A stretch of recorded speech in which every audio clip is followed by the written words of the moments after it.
Hello and welcome back to Middle-earth. This is Bludborn, and I have some stuff I want to talk to you about today. What we're going to cover today is something new with Update 16 in Osgiliath, and that is the imbuing of legendary items. This is a very complex system, a changeover from the old way of doing things with legendaries. So I kind of want to take a few minutes here and cover some of the big changes. Now, to do this, what I'm going to do is open up my legendary panel, and I want to show you what it looks like currently. Okay, this is how my, in this case, my two-hander, I believe. This was my one-handed sword. Okay, so this is my one-handed sword as it was on the live server before I copied over to Bullroar. So you'll see there's a traditional DPS legacy that's at maximum rank. I have 7 legacies on it that I've raised all the way up to tier 6 and ranked up pretty high. I don't have any of the Starlit Crystal upgrades on this particular one. I have a legendary weapon title, and it is at max levels, or item level 70. And then I have all my relics and stuff on there. Okay, so if you look at that, we're going to take a peek at the new way. Okay, now this is an imbued legendary.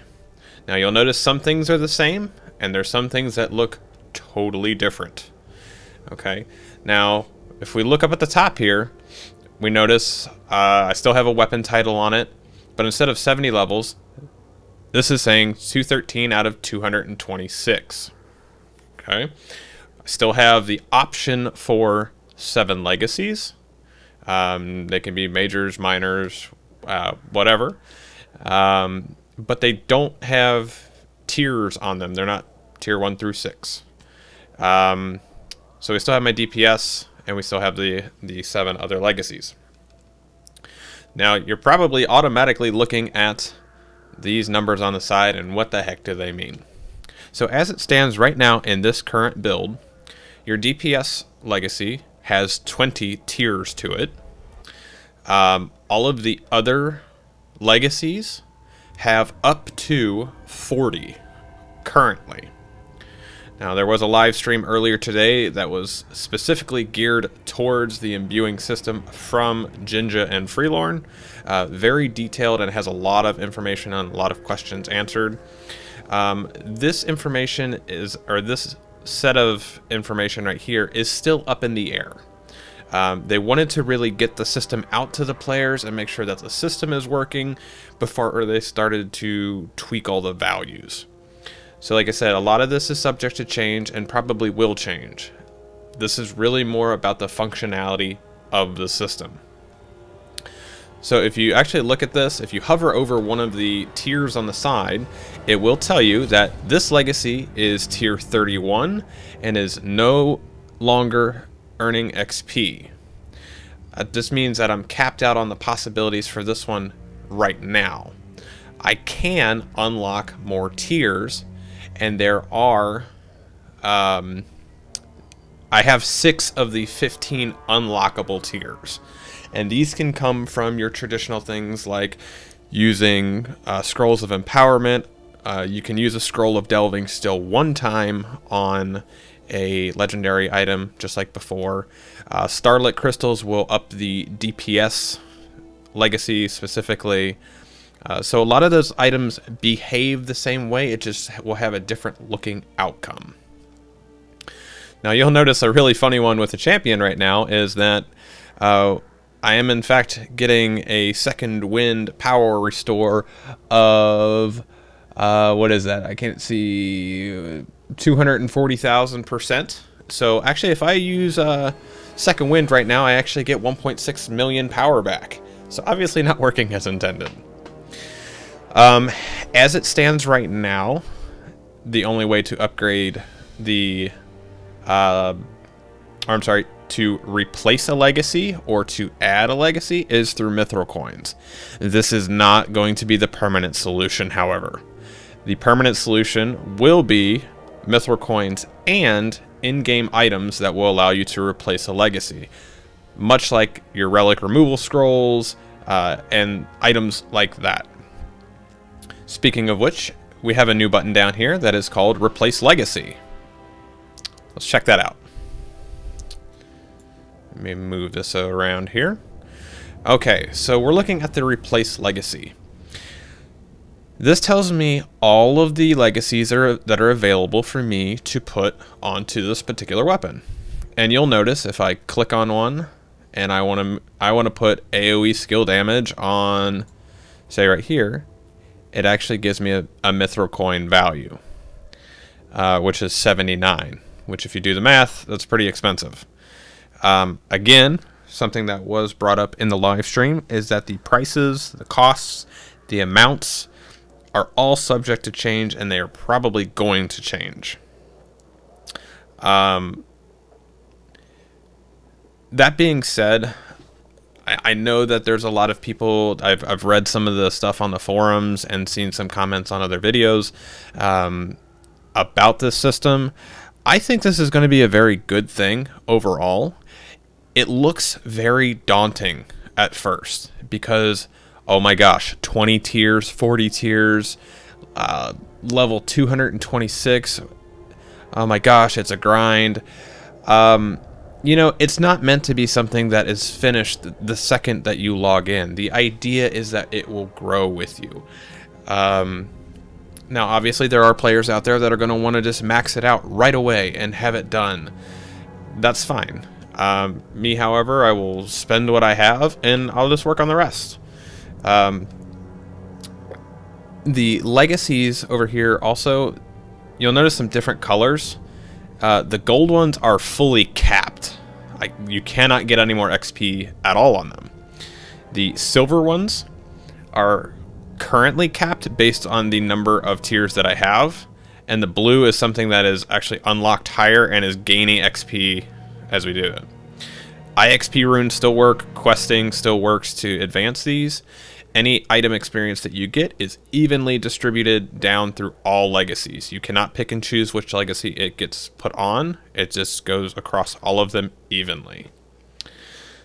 There is a very, very important note about this, because a lot of people are going to want to get their first stages and get them all decked out and whatnot.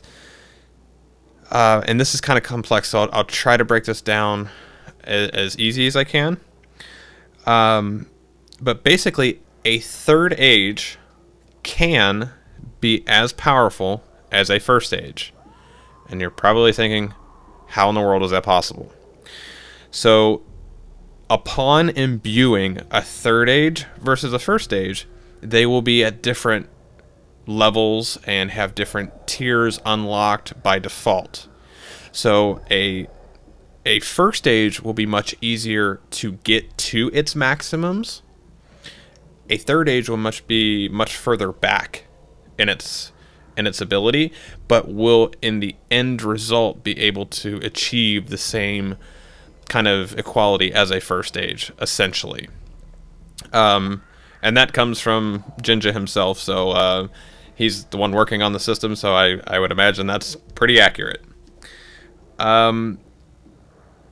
One of the things too is that right now some of the items that we use to enhance our legendary items are a little bit harder to come by. So like Crystals of Remembrance, Starlit Crystals, Scrolls of Empowerment have a high mark value. Scroll of Delving has a higher mark requirement. So they are looking at adding those into more instances, more places for those items to drop, and potentially increase the drop rate of them. So for any of you that are looking at this system and saying there's no way I'm going to be able to rank all of this up, it will be probably easier than you're anticipating. And overall, the idea behind the imbuing, again, is to really remove new LIs every time there's an update. So how many times have you gone from level 85 to 95 and now I need to get a new legendary and my level 95 third age is better than my, you know, level 85 second age just by sheer values. You have to decon the old one, you have to grab your IXP runes out of it, you have to grab your relics out of it, you have to reforge, bring that one all the way up. The idea behind this is to remove that aspect from the game. And have a gradually growing item with you. So if we do have a level cap increase, they can add 5 tiers or whatever to the current legendary that you have, and it will continue to grow with you. That personally makes me very happy. I have 10 characters, all of them have legendaries. It makes it easier for someone like myself to distribute the wealth across all my characters and not have to, you know, get all these items and work them all up and then decon them. That's a lot of work for a lot of alts. So I'm personally very happy about that. So again, that's just kind of a basic overview of imbuing as it is right now. Like I said, a lot of things are going to change. This is really just to get the system out to the players to test it, make sure it functionally works. The legacies will change, the tiers will change, the values will change, the costs will change. So if you have an opportunity to get onto the Bull Roar server, I highly encourage you to do so and check those out and submit feedback on the forums. So let me know what you guys think. Post comments below, and I will submit a link below to the Twitch broadcast where Freelorn and Jinja talk about this a little bit more in depth, and we'll kind of go from there. So thanks for watching. Take some time to check out all the other information. We are going to get some more information here soon. So take some time to check that out and let me know what you think. Take care.